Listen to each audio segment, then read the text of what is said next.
Mbaya Mama Isaya amefukua miili yote, ameitupa dampo. Juu ya miili au chini ya hayo makaburi juu kuna nyumba watu wanaishi. Yeye anasema hili eneo ni lake, na sio hili tu. Kwa hapo mbele kuna eneo la kanisa, nalo limeuzwa lote, limejengwa makazi ya watu. Kamanda OCD ni kuombe sheria ichukue mkondo wake. Hukumu ipo, hukumu haijampa mamlaka ya kuhamisha makaburi, hukumu haijampa mamlaka ya kuuza viwanja, hukumu haijampa mamlaka ya kugawa eneo.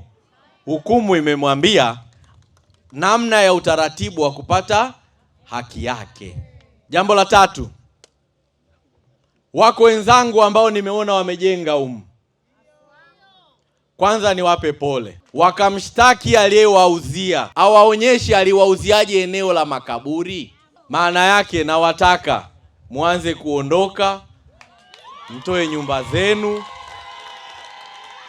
wenyewe, lakini ni washauri wampeleke mahakamani aliyewauzia.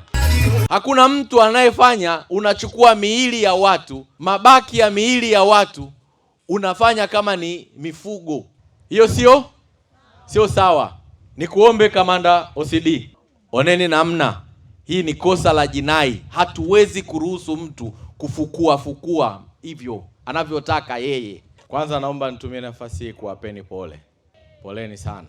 Ndugu zangu wana Kinyamwezi, eneo hili tulilokuwepo ni eneo la kiwanja namba 443 Kitalu N Pugu Kinyamwezi. Eneo hili kwa mujibu wa vitabu ilifanyiwa uthamini kuanzia miaka 2000 mpaka 2000 na ngapi? Na 4. Lakini pia michoro hiyo ilipitishwa kipindi cha miaka 2000.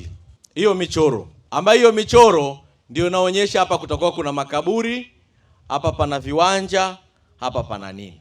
Lakini na upimaji wake ulipitishwa rasmi tarehe 12 mwezi wa 5 mwaka 2004.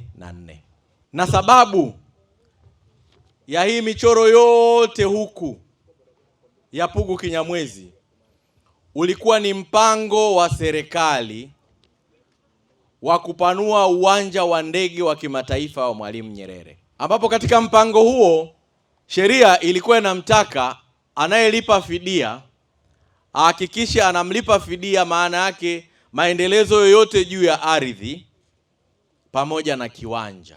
Wale ndugu zetu wa Kipawa ambao walikuwa wanaondoshwa kule kupisha uwanja wa ndege walikuwa wanalipwa fidia vitu vilivyo juu ya nini? Juu ya ardhi. Alafu viwanja vyao vilikuwa huku.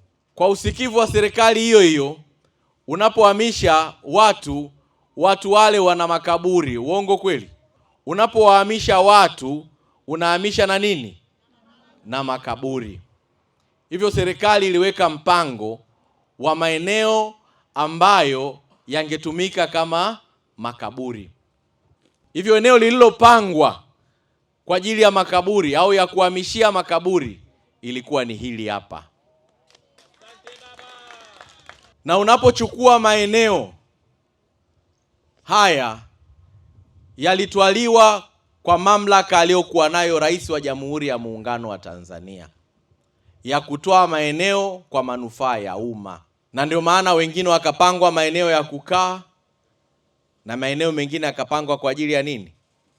Ya makaburi. Na wale waliokuwa na mashamba hapa, maeneo haya yote wakalipwa fidia, wakahamishwa kwenda kwenye maeneo mengine. Lakini baada ya muda walijitokeza wenzetu wakasema ili eneo la kwao.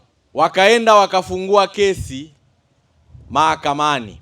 Ni kesi ya ardhi namba 202 ya mwaka 2020 kati ya Elizabeth Mwakapangala ambaye alikuwa ni msimamizi wa mirathi wa Saidi Shomari Loko, akiipeleka halmashauri ya jiji, mamlaka ya viwanja vya ndege na mwanasheria mkuu wa serikali.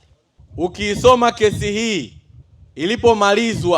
ilimalizwa alipwe fidia. Haikumalizwa akauze maeneo la makaburi.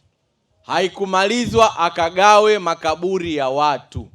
Na kwenye hukumu hii jaji pia anamuongoza namna ya kupata haki yake na kuonyesha kwamba wao hawana mamlaka pia ya kufuta matumizi ya mipango miji. Hivyo hakuwa na hiyo haki ya kuuza haya maeneo, hakuwa na hiyo haki ya kutoa makaburi. Na kwanza niwaambieni, uhamishaji wa makaburi uko kwa mujibu wa sheria. Hata wewe ukitaka kumhamisha baba yako au mama yako au mjomba wako, huwezi ukatoka na kikao cha familia ukaenda ukamhamisha babu. Ni lazima ufuate utaratibu wa kuhamisha makaburi. Tumepita hapo, tumeona kuna makaburi yamehamishwa, tumeona kuna majengo yamejengwa juu ya, ni kinyume na sheria. Hakuna sheria iliyompa mamlaka hayo. Ameambiwa watafute haki yake kwa njia nini? Ya fidia, sio kwenda kuuza nini au kuhamisha makaburi. Ndugu zangu, makaburi ni utu. Wachina wanatoka China wanakuja kwa ndugu zao waliojenga treni ya uhuru miaka ya 60 kwa sababu kuna nini?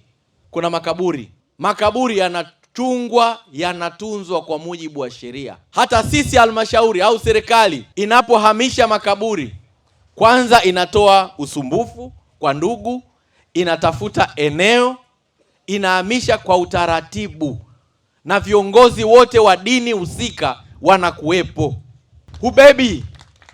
Hakuna mtu anayefanya unachukua miili ya watu, mabaki ya miili ya watu unafanya kama ni mifugo. Hiyo sio sawa.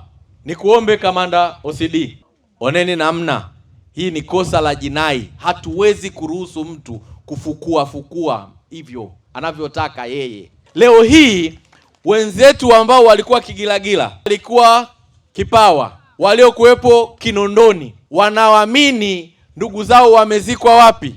Hapa.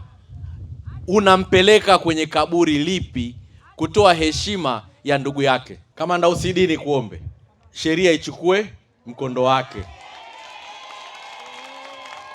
Hukumu ipo.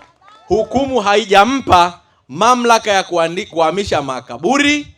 Hukumu haijampa mamlaka ya kuuza viwanja. Hukumu haijampa mamlaka ya kugawa eneo.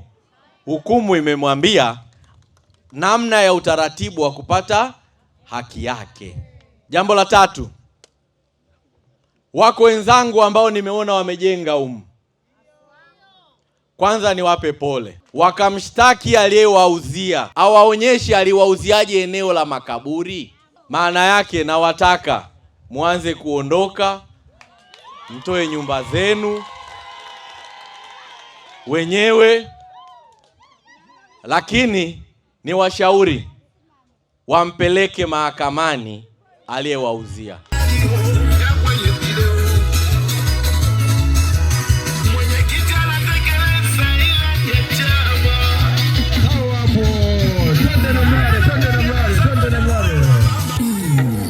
Ya majukumu ya halmashauri ni kusikiliza na kutatua kero za wananchi. Katiba yetu ya Jamhuri ya Muungano wa Tanzania imeainisha haki zetu za kuishi, lakini haki za binadamu. Lakini la tatu, ndugu wananchi, ambalo ningependa mfahamu, halmashauri ya jiji la Dar es Salaam ndiyo mwenye mamlaka ya kupanga mji, ndiyo mwenye mamlaka ya kuelekeza kwamba hiki kikae wapi, saa ngapi, lini na kwa muda gani. Sasa tunafahamu, na mimi ninafahamu, kwamba kumekuwa na mgogoro wa muda mrefu kwenye eneo hili la makaburi. Wananchi wenzetu mnazuiwa kuzika, wananchi wenzetu mmekuwa mkipata usumbufu. Mimi niseme sheria za mipango miji ziko wazi. Eneo la makaburi linabaki kuwa la makaburi, eneo la kuzika linabaki kuwa la kuzika. Hizi ni sheria za mipango miji. Lakini katika utekelezaji wa majukumu ya kila siku ya halmashauri, uondoshaji, kuzika, upo mwongozo. Ukitaka kuhamisha makaburi, zipo taratibu za kuomba kibali, unahamisha. Ukitaka kuzika pia unaomba kibali, unazika. Tafsiri yake ni kwamba hatuwezi tukafanya mambo kiholela.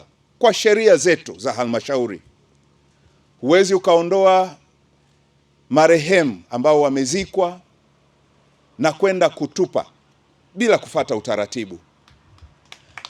Kwa hiyo, Mheshimiwa Mkuu wa Wilaya, mimi commitment yangu kwako, wajumbe wa kamati ya usalama na wananchi hawa, ni kwamba tutakwenda kusimamia.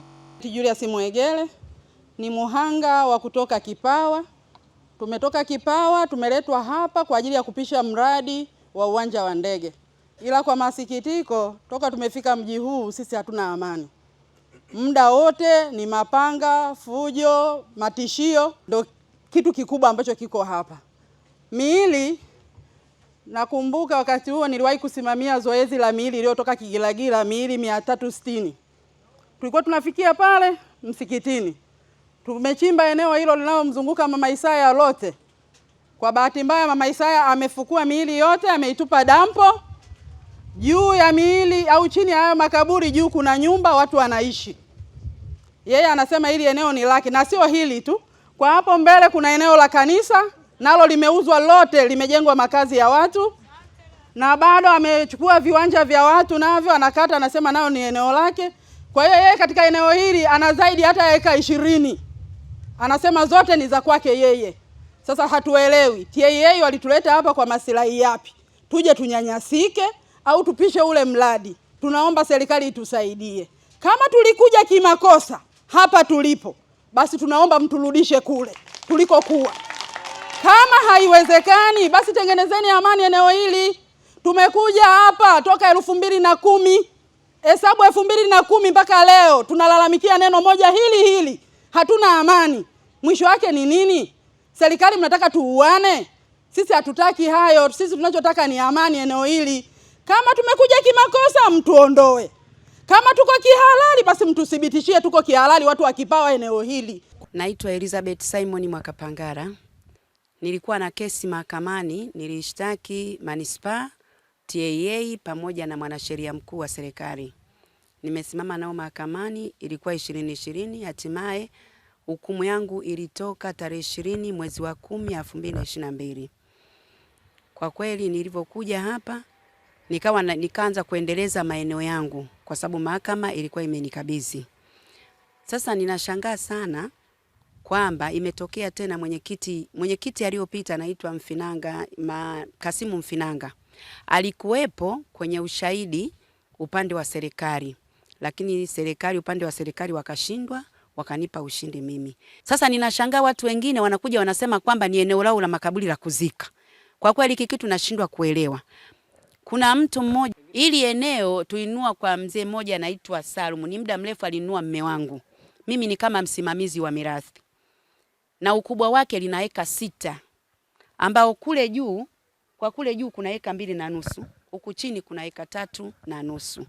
Kwa kweli mara ya kwanza babangu, mimi ni binadamu, nilienda kwa mkurugenzi kabla sijafungua kesi. Nilienda kumuomba mkurugenzi kwamba mkurugenzi, nakuomba niache eka 2 kwa ajili ya mazishi, huku chini huku bondeni huku mimi ndo niishi huku.